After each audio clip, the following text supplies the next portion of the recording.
the drug smugglers of Iraq's marshlands, operating undetected through the winding waterways and disguised by the long reeds. They tell Al Jazeera they smuggle everything from weapons to heroin between Iran and Iraq.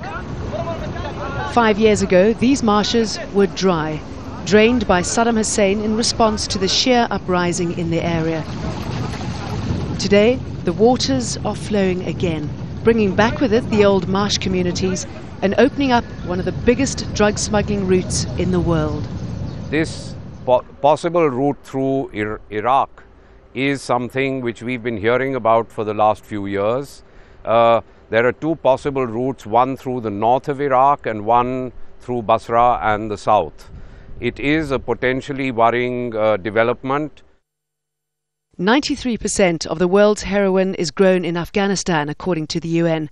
From here, most of it is believed to be smuggled out through Iran. Under Saddam Hussein, the borders were sealed, but since 2003, a shortcut has opened up through Iraq.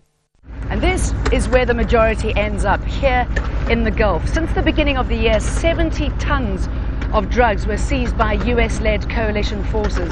Now that's $1.6 billion of hash and heroin, all making its way to Europe and Africa. That's according to the US-led coalition forces, who say they are seizing more and more drugs in the Gulf. Dhows and speedboats packed full with their illicit trade. They say the drug money is being used to fuel the Taliban. And local doctors have told us the drugs are fueling yet another problem in Iraq, a new and unprecedented rising addiction. I've had between 120 and 130 people refer to me for drug addiction in the last month.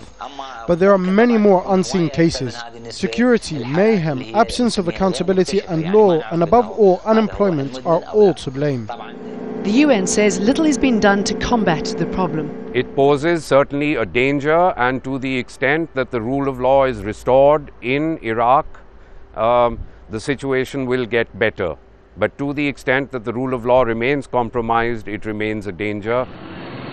So the challenge now is to provide an alternative to the lucrative drug trade before Iraq's smugglers become addicted to a business that's growing both at home and abroad.